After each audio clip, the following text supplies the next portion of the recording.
you guys can come out to Malaysia. I'll specify Kuala Lumpur. Kuala Lumpur, Malaysia.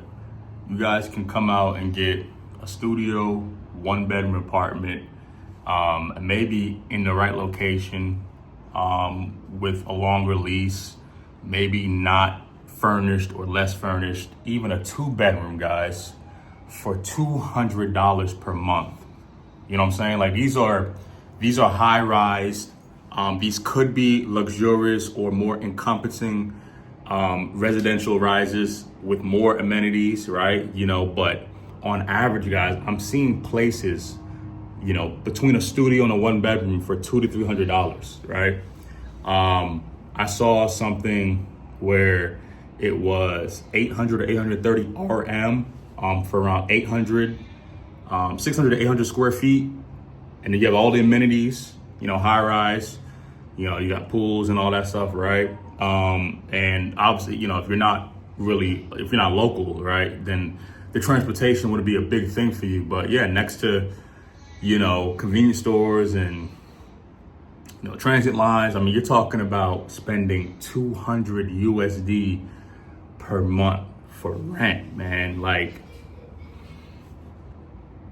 that's insanity to me. That's insanity. So you're talking about overhead, right? For a single person or a couple, right? And imagine a couple, you guys both have income.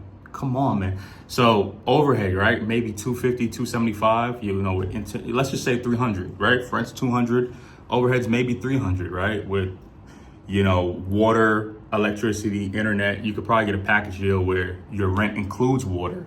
Sometimes your rent can include internet, right? That's, really, that's a lot, or that's more, I've seen more of that in like Thailand, and Vietnam. However, yeah, Malaysia, man, like you guys can come out here, and kind of get so right now we're staying in, this place, right? We're staying in a residential spot. They have it as an Airbnb. This is a 3-bedroom. And this can go for $600 to $700 a month, guys, So, condensing that space, a studio to 1-bedroom, you're paying a fraction of what this can cost, $200, guys. People in the U.S. off of disability, I'll say it like this. People in the U.S. off of unemployment. So being from Florida, or at least living in Florida, I'm from North Carolina, but living in Florida, unemployment is $275 a week at max. Usually people get their max, so $275 a week for 13 weeks. So just do the math on unemployment, guy. Like, do the math. $275 times 13 weeks, Don't have a calculator in front of me, so I'm roughing it. That's around $3,200 to $3,500 over a 3-month span. It's not shit in America. It's not. I don't even know why that's even a thing, guys. It's psychotic. But $3,500 over 13 weeks is poverty in America. Yes, you're like between jobs. Hopefully you have a savings to help you afloat, but that's the whole nother thing. That's nothing. God, you can't do anything with that. You can maybe buy groceries. It's as long as you don't have a big ass family, you can maybe buy groceries. But $3,500, within a year, guys,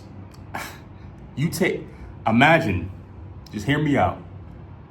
You lose your job, you get unemployment. Again, Florida, the North could maybe be more. I think maybe you could get $500 or $600 a week being in like Jersey or something. So let's just say Florida, one of the lesser states or the lesser amount of unemployment, by its location. Let's talk about Florida, right? $275 a week, so about $3,500. And you guys do the math. I'm just rounding. $3,500 for unemployment. You lose your job, you get $3,500 unemployment, you get another job, right? So this is before work. I'm just gonna give you guys a scope of how this can work. Say this year, right? January, January, you were working for 2 months between January and February. You got laid off, or you knew you were gonna get laid off end of February. So you got 2 months of working pay. Then you get unemployment for 3 months, March, April, May. So the next 2 months, you already got unemployment last month. Then you got April and May, right, to get your 13 weeks. And then you get you another job, if you can. So I'm a twofold, if you can. So you work for 2 months, say you got 2 or 3,000 between each month, right? So let's just say that's 5K, then you get your 3,500 for freaking unemployment. I'm going a little off script here, but I just want to make this really powerful, you guys, how you could just change your situation.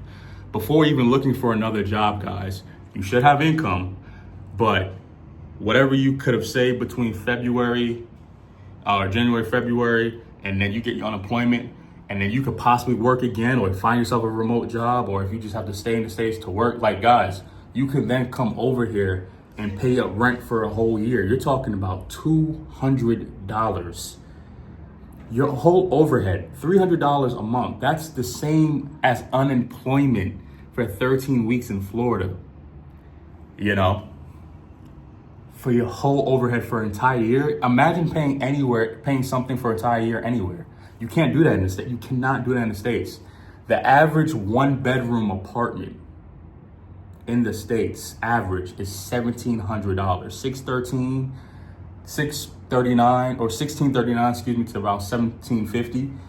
You know, so in Oklahoma and Arkansas, you get something close to 1,000. Don't know the quality. You know, don't know what's all included, the location and stuff, the convenience, you know, don't know the security and safety. That's all up in the air. But for square footage, about $1,000 to $1,200 a month in Oklahoma, Arkansas. $2,900 in places like Massachusetts and California. Same thing. Don't know about anything about security, you know, maintenance, what's included, what's not included, convenience, blah, blah, blah, blah, blah. It's staggering prices. So rent is running people at minimum 20 to 30,000 a year. You could come out here, guys, in Malaysia, Kuala Lumpur, Malaysia, and spend 3,500 for the year being in a 1-bedroom apartment. This is life and death for people. This is why people feel like they're stuck. This is why people feel like they need 2 and 3 jobs in America. Because if a 1-bedroom is floating around 1,700, right, more on the east side or on the south side of the country, then imagine the 3, 4, and 5 bedrooms, right? Where the space is needing to suffice a family, guys. I mean, people are paying $3,000 to $4,000 in rent when you can pay that in a year, guys. It's not fake stuff. I'm telling y'all. Hear the passion in my voice, because it's crazy. Because if I just would have known this myself, this would have happened years ago, man. Years ago. It's insanity.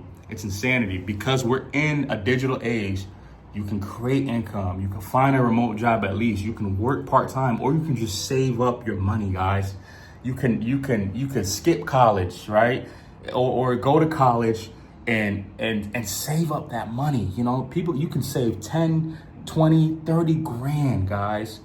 You know, by not getting into certain situations, not going out as much, just thinking about all this. Or on the other side, if you're retired and you want to make SSI stretch, there's people who are getting $2,000, $3,000, $4,000, $5,000 in SSI, especially if they're in a relationship or they're married, right? And you can combine that income. That can take care of your rent for the year, guys. It's insanity. I don't want to make this that long, but it's options, man. It's options. I've seen this here. I've seen this in Vietnam. I've seen this in Thailand. You know, I hear about it in Cambodia and Laos. I just want to see it for myself pretty soon, guys. It's insanity. It's insanity. You want to stretch your money. You want to feel safe and secure and want to have some luxurious feel. You want to feel like you're on vacation and really feel like, you know, you're living a retirement or a retired life or a comfortable life, a flexible life, man. You guys got to move out the States, come live abroad. It's cheaper right here. It's cheaper right now. $200. Where can you get something for $200? Come on, man. Yeah, it's ridiculous.